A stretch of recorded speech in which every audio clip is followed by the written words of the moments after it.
Salut à tous, c'est Day One. Aujourd'hui, on se retrouve pour une nouvelle vidéo et je continue du coup mes vidéos sur des runs un peu récents, des sorties récentes. Et aujourd'hui, on va vraiment parler d'une équipe que j'adore, d'une équipe que j'ai découvert il y a quand même pas mal de temps, mais qui du coup me régale vraiment, notamment grâce à son run Rebirth de James Tynion 4. Je veux bien entendu parler de la Justice League Dark. Et pourquoi j'en parle? C'est parce que récemment, chez Urban est sorti Justice League Dark Infinite de Ramvé et Xermanico, qui du coup est la suite officielle de la Justice League Dark Rebirth de James Tynion 4. Pour ceux que ça intéresserait, j'ai fait une vidéo du coup sur la Justice League Dark Rebirth. Je vous la mets en annotation. Et en fait, j'adore vraiment cette équipe. C'est vraiment une équipe que j'apprécie énormément. Je l'apprécie du coup beaucoup, notamment la version du coup de James Tynion 4 dans la partie Rebirth. C'est un run que j'adore. Les personnages sont incroyables, l'histoire est incroyable, le lore magique développé, tout ça. Vraiment, allez voir la vidéo parce que pour le coup, c'est vraiment intéressant. Et surtout, pour le coup, je vais un peu vous spoil, mais c'est plus intéressant que du coup cette vidéo en question parce que le récit est quand même un peu moins bien. Mais du coup, je vous donnerai mon avis en détail tout à l'heure. Du coup, c'est parti pour Justice League Dark Infinite de Ramvé et Xermanico.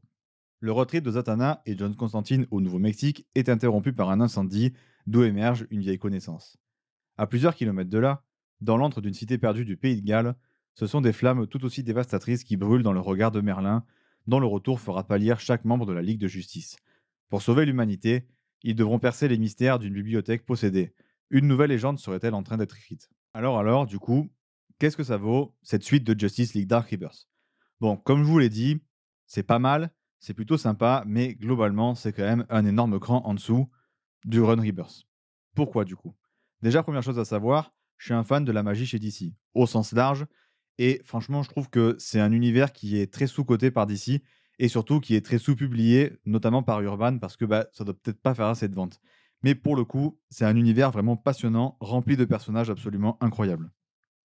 Que ce soit Zatanna, que ce soit le Docteur Fate, Etrigan, John Constantine, Dr. Chimp, bref, il y a une palanquée de personnages plus passionnants les uns que les autres.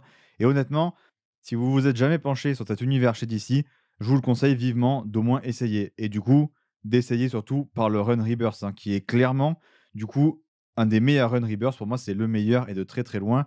Mais de manière générale, la vie générale de tout le monde, c'est que c'est un super run qui, du coup, est vraiment très très solide sur de nombreux points. Mais pour le coup, on n'est pas là pour parler de ça. Ça fait beaucoup, je parle beaucoup de ça. Du coup, ce Run Infinite est plutôt pas mal. Déjà, la narration est super efficace et elle nous installe une vraie ambiance. C'est, je trouve, une des forces du récit, notamment au début avec l'arrivée de Merlin, etc. Il y a une vraie ambiance qui est installée, notamment par Xermanico au dessin, et ça fonctionne vraiment bien. Il y a une espèce de sentiment de gravité qui était déjà là dans le Run Rebirth, du coup, mais là, pour le coup, c'est certes moins important, mais on retrouve un peu cette espèce de gravité et c'est vraiment pas mal parce que c'était vraiment une des forces du Run Rebirth. L'intro de l'histoire, de manière générale, est excellente. Il y a un retour d'un personnage, hein, donc du coup Merlin, comme dit dans le résumé, qui va du coup être l'antagoniste de cette histoire. Et pour le coup, je connaissais pas du tout le personnage, et bah c'est vraiment un bon antagoniste. C'est pas exceptionnel, mais c'est un antagoniste qui est charismatique, qui franchement fonctionne super bien dans le récit, et de manière générale, c'est plutôt sympa. On voit que c'est une énorme menace et qu'il est prêt à tout pour arriver à ses fins. Donc, comme j'ai dit, l'ambiance installée fonctionne super bien. On a vraiment un bon antagoniste. On a également un développement qui est plutôt cool du lore magique de DC, avec quelques nouveautés, du moins des choses que je connaissais pas. Et notamment un truc qui est plutôt très drôle, c'est qu'on est introduit à une espèce de bibliothèque magique qui en gros regroupe des infinis d'ouvrages, en fait, un nombre infini d'ouvrages, pardon. Et en fait, du coup, c'est là où le récit va avoir un aspect méta. Et pour le coup, c'est assez rigolo. En fait, pour vous expliquer, à un moment, il y a un personnage, il va ouvrir un des livres et il va carrément voir un spoil de la série qu'on est en train de lire. Genre, c'est lui qui va le lire, du coup, nous, on a accès aussi à ça. Et pour le coup, il y a quelques passages un peu méta comme ça dans le récit qui sont plutôt pas mal. Personnellement, c'est pas non plus mon délire de fou, les délires méta, je trouve pas que ça apporte grand chose. Mais là, pour le coup, c'était assez drôle. C'était une touche d'humour plutôt bienvenue dans un récit qui, de manière générale, est quand même très sérieux, à part sur certains personnages, hein, bien évidemment, comme Constantine qui fait toujours quelques vannes bien senties, bien noires et Détective Chim, du coup, qui est toujours un peu drôle. Mais à part ça, sinon, le récit est très, très sombre, en fait. À part ça, l'intrigue s'installe bien, il y a un bon rythme de manière générale, et on a des mystères, évidemment. Avec globalement des mystères qui, je trouve, fonctionnent sur la durée, en tout cas, et c'est plutôt pas mal. Franchement, ça se laisse lire, c'est plutôt bien rythmé, ça fonctionne plutôt bien. En tant que entre guillemets, thème principal, il y a la gestion de nos propres ténèbres. Et ça, c'est un thème qui est récurrent pour la Justice League Dark de manière générale. L'univers magique de DC est de manière générale un univers qui est plutôt sombre. Et du coup, en fait, la gestion des ténèbres est autant une gestion de ténèbres personnelles, de ses émotions négatives notamment, que du coup une gestion des adversaires qui du coup sont souvent des personnages qui tendent de plus vers l'horreur, comme par exemple l'homme inversé ou encore Félix Faust par exemple. Et du coup, là, c'est plutôt bien utilisé, mais du coup, il y a un vrai problème dans le run, c'est qu'en fait, bah, il est pas assez long. En fait, c'est un run qui est vachement court, le récit fait quelque chose comme 250 pages et c'est un vrai problème parce que on sent que Ramvé, il en a vraiment sous la pédale, qu'il a vraiment envie de raconter un truc, mais en fait, il est cantonné à cette espèce de petit run, cette espèce de petit bout de run qui du coup va faire la jonction entre la partie Rebirth et la partie, Dawn of DC. Et en fait, le problème, c'est que du coup, on sent qu'il fait pas ce qu'il veut avec le récit, quoi. Et c'est un peu dommage parce que, pour le coup, je pense que si on avait installé Ramvé sur la durée, ça aurait pu vraiment être excellent, comme ce qu'avait pu faire Tynion Four. Je pense pas que Tynion Four soit particulièrement un meilleur auteur que Ramvé. Je pense que les deux se valent et je pense qu'on aurait pu avoir quelque chose de vraiment intéressant. Le truc, c'est que la Justice League Dark, ça doit probablement pas être le truc qui vend le plus. C'est probablement pas ce qui attire le plus le lecteur, donc c'est un peu dommage. Et pour le coup, du coup, j'en profite un peu pour faire ma pub parce que pour être honnête, j'aimerais vraiment beaucoup lire du coup de la Justice League Dark, notamment chez Urban. Donc n'hésitez pas à en acheter hein, si Urban peut en publier plus grâce à ça. Moi, je prends, hein. Globalement également, on a un run qui est dans la même intonation que le run Rebirth et du coup avec une envergure qui est certes plus petite, mais qui du coup fonctionne plutôt bien. En fait, l'ambiance est plutôt la même, on sent que c'est une suite en fait, ça fonctionne bien. On sent que Ramvé, il a vraiment travaillé du coup avec, James Tynion Force sur la fin de son run Rebirth et donc on sent que c'est dans la continuité et du coup c'est plutôt cool et plutôt agréable. Globalement, chaque numéro se tient bien, le rythme faiblit pratiquement jamais, c'est plutôt un bon plaisir de lecture, en fait, on passe un vrai bon moment. Mais le problème, c'est que c'est juste ça, en fait, le comics. On passe un bon moment.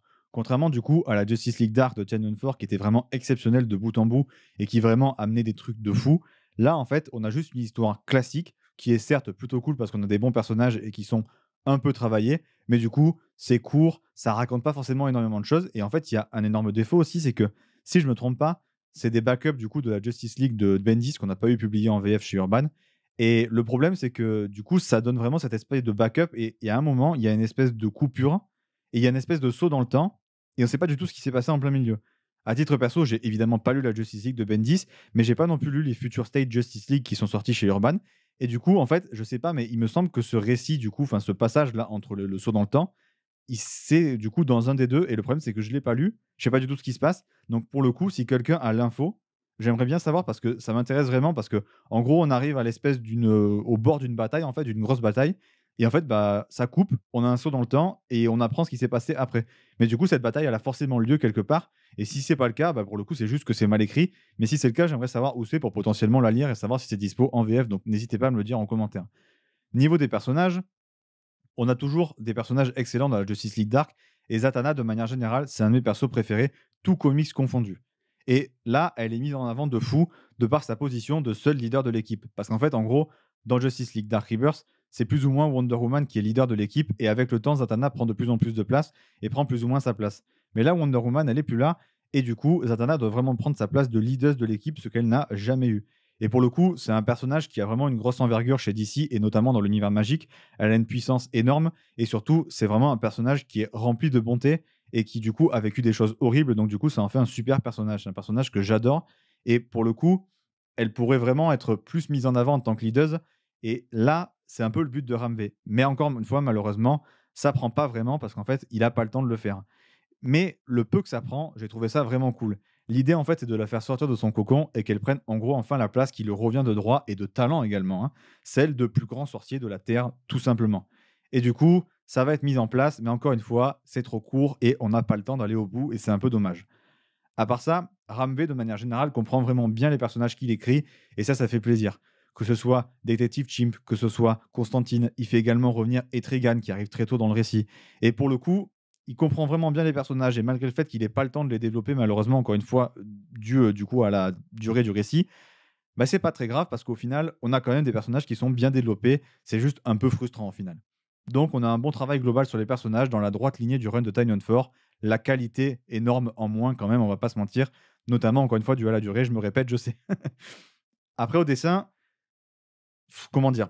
C'est vraiment compliqué. Déjà, il faut savoir que j'aime énormément Xermanico. Je trouve qu'il dessine vraiment extrêmement bien et il a un style super versatile qui, en fait, permet de s'adapter à énormément de séries. Je l'avais découvert notamment dans le run de J. Willow Wilson sur Wonder Woman et j'avais déjà beaucoup aimé son trait. Et il a notamment des visages vraiment très expressifs et ici, ça fonctionne vraiment bien. En fait, toute la partie où Xermanico est là, c'est un régal visuel. L'ambiance est incroyable, les personnages sont hyper bien dessinés, les combats sont super cool, il y a un vrai rythme, le découpage est excellent. Bref, Xermanico, j'ai rien à redire sur son travail, c'est incroyable. Mais le vrai problème, c'est qu'il est là que la moitié du tome et que le reste du tome, bah, les dessinateurs qu'ils ont pris pour le remplacer, ils sont juste pas très bons en fait. Il y en a un des 2, je me souviens plus son nom, il est plutôt pas mal, ça se laisse regarder, ça dessert pas le récit, c'est pas non plus horrible. Mais alors il y en a un, je sais pas ce qui s'est passé parce qu'en fait, vu que c'est des backups, je sais pas exactement comment se passe le processus créatif, mais il y en a un, j'ai vraiment l'impression qu'ils lui ont dit: «Allez vas-y, fais tous tes dessins en l'espace de 2 jours là, dépêche-toi». Et du coup, en fait, il a vraiment un style qui fait pas fini en fait. C'est vraiment très moche parce qu'en fait, ça fait pas fini.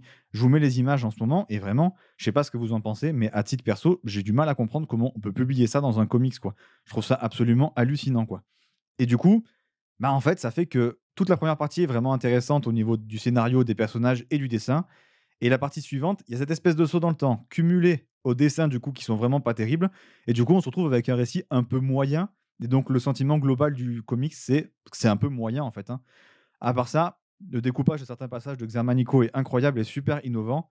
Et il y en a pas d'ailleurs que dans la partie Xermanico, hein. Il y en a aussi dans la partie des autres dessinateurs. Globalement, niveau découpage, on est plutôt servi. Et ça me rappelle un truc du coup qui est vraiment terrible, c'est que l'alternance de dessinateurs dans les comics, c'est trop chiant.